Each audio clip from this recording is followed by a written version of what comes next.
दोस्तों, नमाज अल्लाह ताला की ऐसी अजीमुशान इबादत है।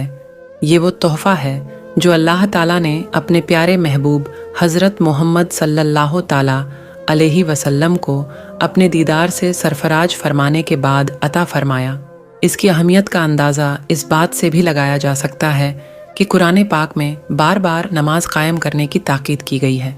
ये ऐसी इबादत है जिसका कोई सानी नहीं।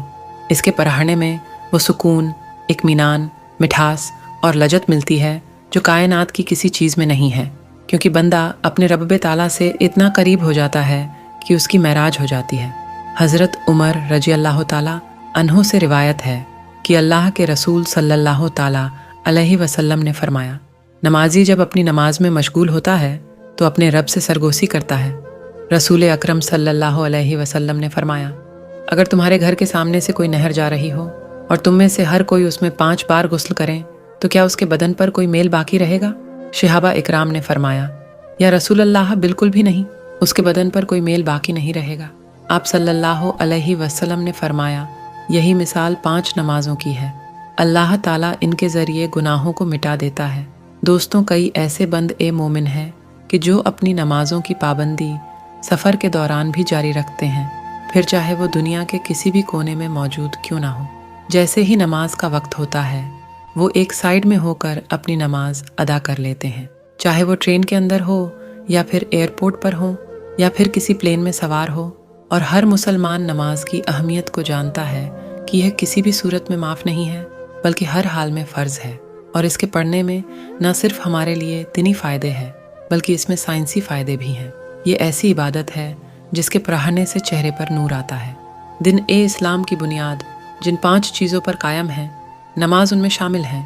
क़यामत के रोज़ सबसे पहला सवाल नमाज का होगा।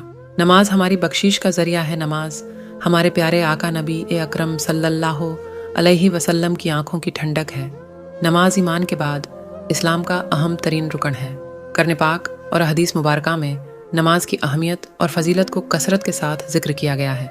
सूरह अनकबूत आयत नंबर 45 में अल्लाह ताला इरशाद फरमाता है, और नमाज कायम करो, बेशक नमाज बेहयाही और बुरी बातों से रोकती है।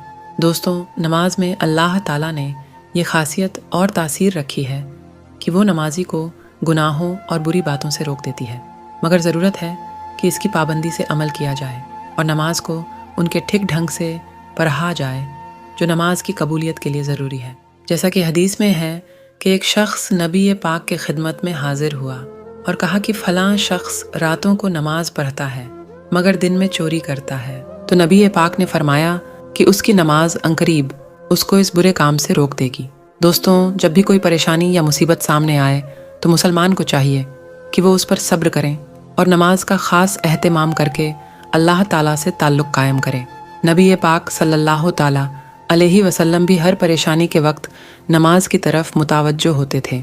जैसा कि हदीस में है, हज़रत हुज़ैफ़ा रज़ियल्लाहु ताला अन्हु फरमाते हैं कि नबी पाक सल्लल्लाहु ताला अलैहि वसल्लम को जब भी कोई अहम मामला पेश आता, आप फ़ौरन नमाज का एहतमाम फरमाते। अल्लाह ताला सूरह मायदा आयत नंबर 12 में फरमाता है, बेशक मैं तुम्हारे साथ हूँ अगर तुम नमाज कायम रखो और ज़कात देते रहो।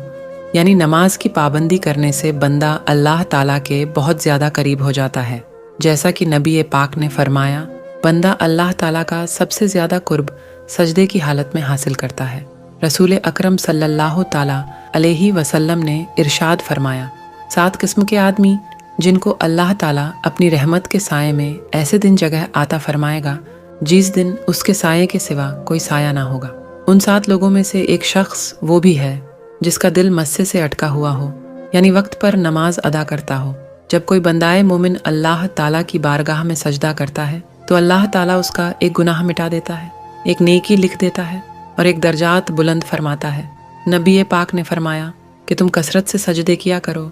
आखिर में दुआ है कि अल्लाह ताला हम सबको 5 वक्त की नमाज व जमात अदा करने की तौफीक अता फरमाए। आमीन सुमा आमीन। दोस्तों, आज इस वीडियो में इतना ही। वीडियो अच्छी लगी हो तो वीडियो को लाइक करके शेयर ज़रूर करें।